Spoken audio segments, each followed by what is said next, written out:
Saya ingin membenarkan tentang pemahaman banyak orang yang mengatakan nih, buruk itu bentuknya kayak kuda, punya ekor, ada sayapnya, kepalanya kepala bidadari. Pernah dengar kayak gitu nggak Pak? Ada yang begitu? Ya, bahkan sampai kalau orang gunung sampai ada tuh posternya ya. Bukan Pak, buruk nggak kayak gitu. Buruk itu lebih kecil. Dia memang hewan, jenisnya jenis hewan, tapi hewan surga. Bentuknya lebih kecil dari bigol. Bigol itu anak kuda, lebih tinggi daripada keledai. Ya, kalau naik, buruk itu kalau naik nih, itu kaki belakangnya memanjang dengan sendirinya. Kalau turun, kaki depannya yang memanjang dengan sendirinya. Itu buruk. Terus kemudian masalah, pernah nggak Pak dengar? Nabi itu sebelum Isra wal Mi'raj itu kan dadanya dibelah ya Pak. Dadanya dibelah. Ya. Menurut sejarah 4 kali Nabi dibelah dadanya. Terakhir ketika sebelum Isra wal Mi'raj. Ini kadang-kadang ada kekeliruan. Kekeliruannya bagaimana? Kita memahami Nabi itu dibelah berarti dibersihkan hatinya dari kotoran, ya, dibersihkan hatinya dari kotoran. Enggak ada kotoran dari Nabi, Pak, enggak ada. Semua apa-apa yang ada dalam diri Nabi semuanya suci. Beda sama kita. Yang Nabi itu basyarun la kal basyar. Jadi ibaratnya contoh analogikanya begini, kayak kita wudhu masih suci nih, belum batal. Wudhu lagi boleh nggak?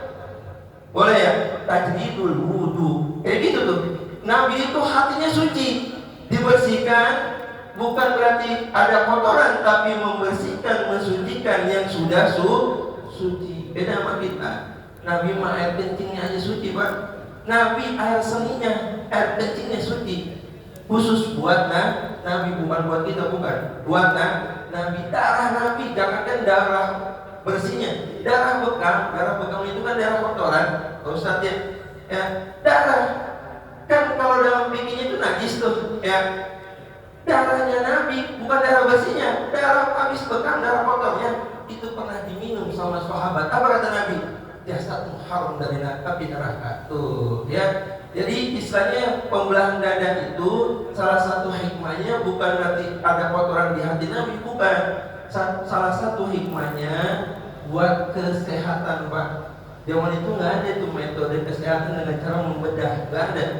Jadi kedokteran itu dari situ tuh ilmunya. Kalau dikasih, wah, masya Allah tuh.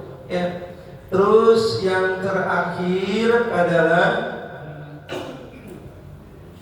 baginda Nabi SAW satu-satunya ciptaan Allah yang pernah secara langsung berjumpa dengan Allah, baik itu secara jasad maupun juga ruh.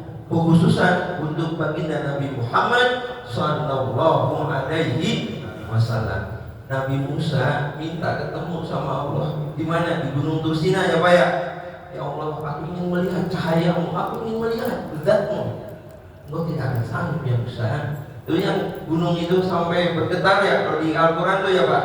Kalau dalam kitab Syafatul Qulub karya Imam Al-Ghazali dijelasin, wahai Musa, sesungguhnya antara diriku dengan hambaku ada 70.000 hijab, 70.000 penghalang. Dari setiap satu penghalang tersebut ada 70.000 lapisan.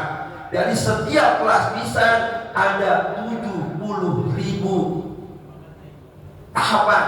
Jadi kalau tahapan yang menjadi lapisan penghijabnya Allah itu terdiri dari air, gemuruh, dan juga api, dan juga angin. Kalau dalam sejarah riwayatnya kitab Syafatul Qulub karya Imam Al-Ghazali, ketahuilah wahai Musa, hijabku tidak akan aku buka kecuali hanya untuk baginda Nabi Muhammad Sallallahu Alaihi Wasallam dan juga untuk umatnya Rasulullah Sallallahu Alaihi Wasallam. Maka kita bisa ketemu sama Allah, tapi bukan secara jasad, secara spiritual, ruhani. Mi'raj kita bisa mi'raj kayak Nabi, tapi mi'rajnya mi'raj di dalam sholat. Kalau kita yang nyambung usul dengan Allah, ya.